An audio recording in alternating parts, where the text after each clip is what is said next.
Hello. Today I wanted to talk about boundaries.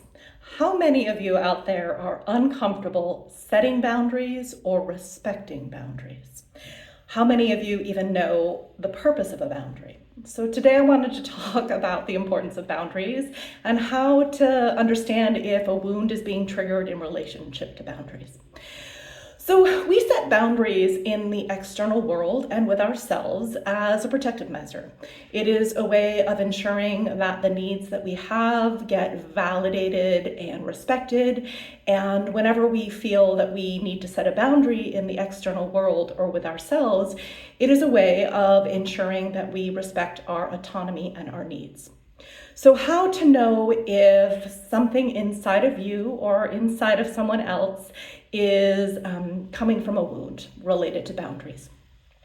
So, if you set a boundary with somebody and they push the boundary, or they do not accept the boundary, or they state that they're uncomfortable with the boundary, or they state that their feelings are hurt that you set a boundary, there is an indication that that person is experiencing your boundary through the wound within their unconscious. Okay, so their inability to respect your boundary is because it's coming into conflict with something inside themselves and some sort of need inside themselves.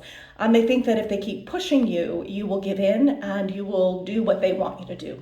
So that is a warning sign. That is an indication that somebody is not respecting your autonomy, and that's a red flag. If you notice that somebody sets a boundary with you and it triggers feelings of defensiveness, it triggers feelings of insecurity, it triggers feelings of hurt, and you find that you want to push the boundary and you want to try to convince them to do whatever it was that you were asking of them, that is an indication of a wound within you. I want to take the shame out of this. Okay, sometimes we think that when people don't respect our boundaries, it's an indication of them being a bad person, something being wrong with them. When we don't respect boundaries, sometimes people think that about ourselves and we can judge one another. However, we don't understand and respect boundaries when our boundaries in childhood were not respected. So we learn to respect boundaries and set boundaries through our experiences that we have early in life. So if we have parents that have unhealed wounds, they are more likely to not respect the boundaries that we try to set as children.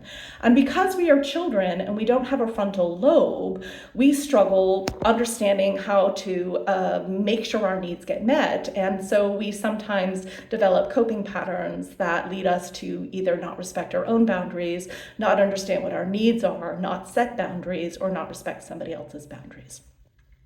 If you found this useful, I hope you will consider reading my upcoming book, The Divine Within, Healing Ourselves to Heal the World, which explores the intersectionality of spirituality, psychology, and neuroscience, and offers a step-by-step guide of how to heal yourself and recognize within yourself what needs healing, as well as to recognize your indwelling nature of being a compassionate, calm, and peaceful individual.